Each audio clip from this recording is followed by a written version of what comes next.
Kalimera, kalispera, que kalimera. Hoje nós vamos falar sobre as coisas que você tem que fazer no inglês. Let's go?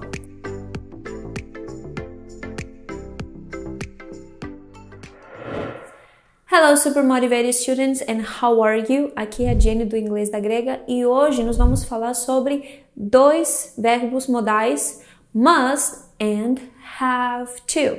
Must and have to.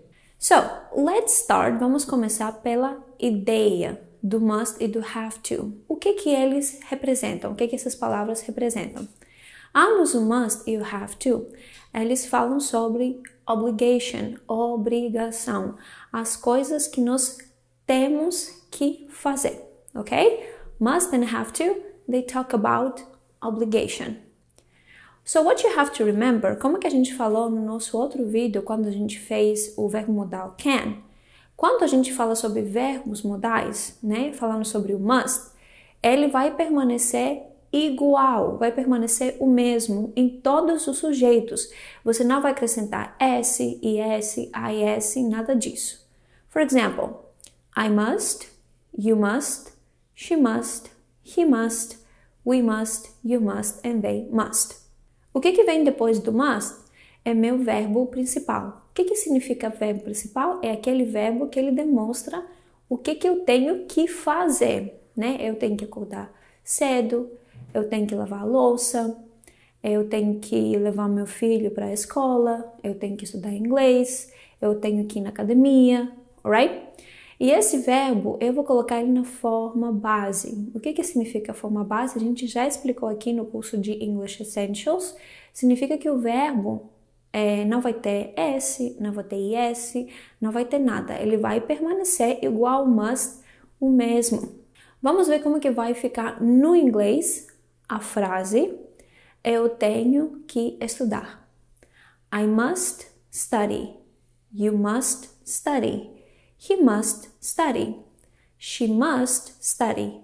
We must study. And they must study. Você viu que não mudou absolutamente nada? Não é fácil? It's very, very easy. Agora vamos ver o have to. O have to também a gente usa sobre obrigação.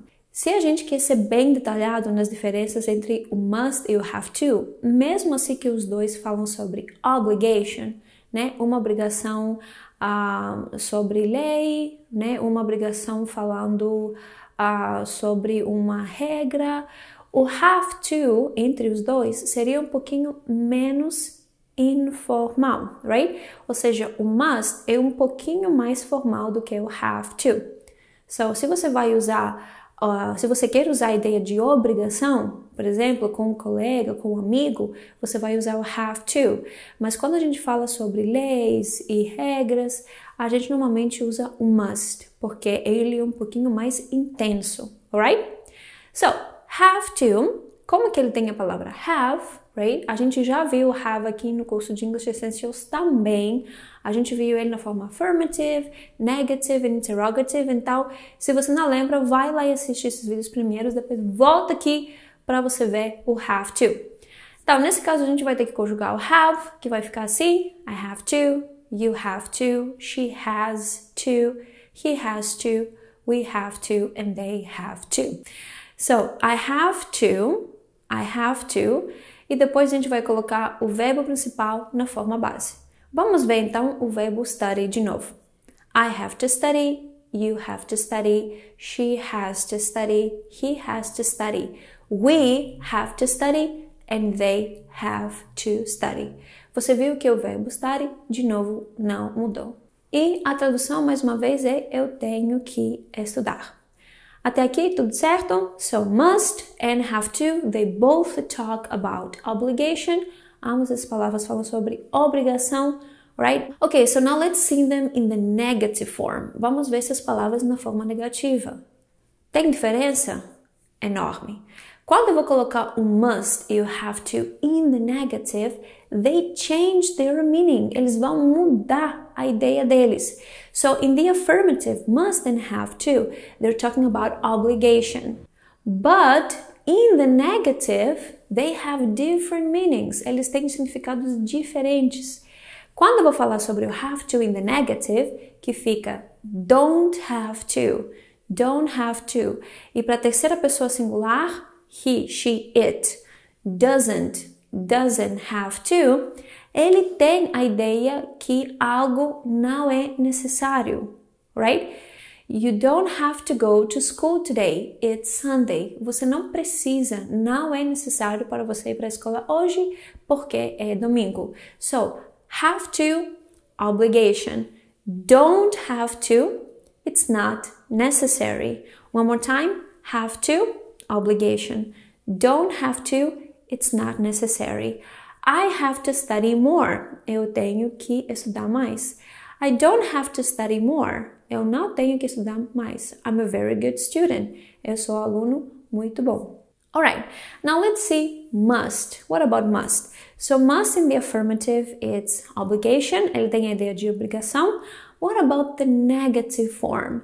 When we're going to use must in the negative, quando a gente vai usar o must, colocar o must na negativa, ele tem a ideia de proibição, prohibition, ou seja, você não pode fazer algo. E como que vai ficar a negativa dele?